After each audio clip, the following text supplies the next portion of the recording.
अध्याय 12। यह कथा सुनकर राजा पृथु कहने लगे कि हे नारद जी, आपने कार्तिक महात्म्य का बड़ा उत्तम फल कहा।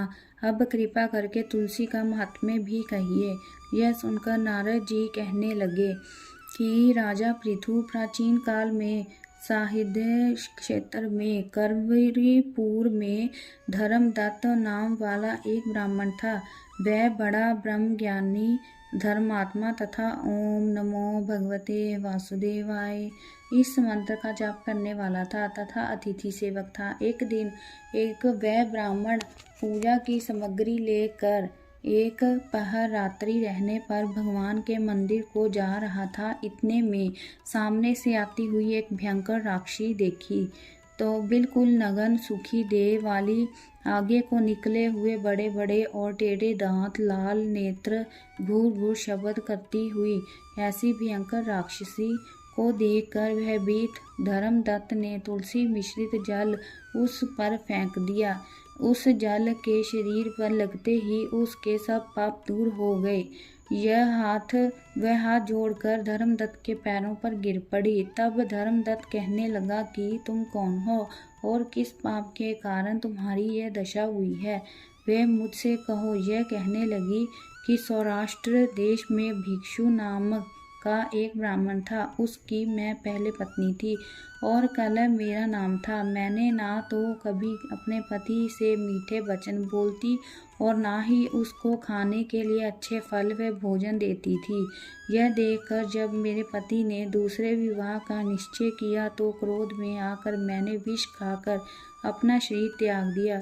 तब यमदूत मुझको बांधकर यमराज के पास ले गए। तत्पश्चात यमराज को चित्रगुप्त मेरे अच्छे तथा बुरे कर्मों को बतलाते हुए बोले कि महाराज, इसने कभी कोई शुभ कर्म नहीं किया है, सदैव अपने पति के साथ द्वेष करती रही है। यह सुनकर यमराज ने आज्ञा दी कि क्योंकि यह जिस पात्र में भोजन बनाती थी उसी में खाती थी, इसलिए इसको अपनी संतान को खाने वाली बिल्ली की योनि में भेजा जाए।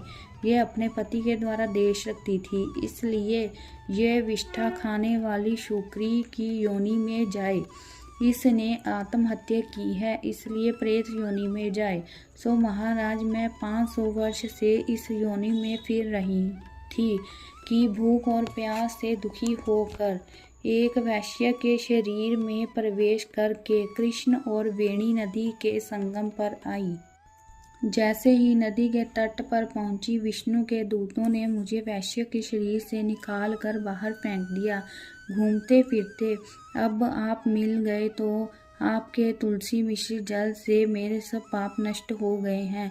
अब कृपा करके ये बताइए कि इन तीनों योनियों से मेरा छुटकारा कैसे होगा। धर्मदत्त कहने लगा कि तुमको देखकर मैं अति दुखित हुआ हूँ।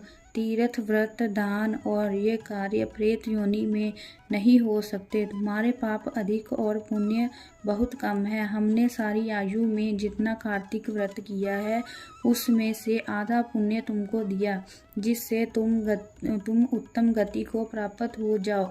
तब ब्राह्मण ने ज्यों ही तुलसी मिश्रित जल से उसका अभिषेक किया और ओम नमो भगवते वासुदेवाय का मंत्र पढ़ा, वह कला प्रेत योनि से मुक्त होकर अग्नि के समान दिव्य देह धारण करके लक्ष्मी के समान रूपवती हो गई। तत्पश्चात उसने ब्राह्मण को नमस्कार किया और प्रसन्नता पूर्वक बोली, भगवान, पाप रूपी समुद्र में डूबती हुई मुझको आपने नौका रूप होकर बचा लिया है। उसी समय भगवान विष्णु के दूत पुण्यशील तथा सुशील यहाँ आ गए और उसको विमान में बिठाकर बैकुंठ को ले जाते हुए धर्मदत्त से बोले, हे ब्राह्मण, तुम धन्य हो जो सदैव भगवान की भक्ति में लगे रहते हो। तुम्हारे कार्तिक व्रत के आधे पुण्य के प्राप्त से ही इसको मुक्ति की प्राप्ति हुई है। हे विप्र, कालांतर में तुम भी राजा के कुल में उत्पन्न होकर बैकुंठ को प्राप्त होगे। जय श्री कृष्ण। अगर आपको हमारा ये वीडियो पसंद आया हो तो प्लीज़ लाइक शेयर ज़रूर करें, और अगर आपने हमारे चैनल को सब्सक्राइब नहीं किया है तो please subscribe my channel. Thank you.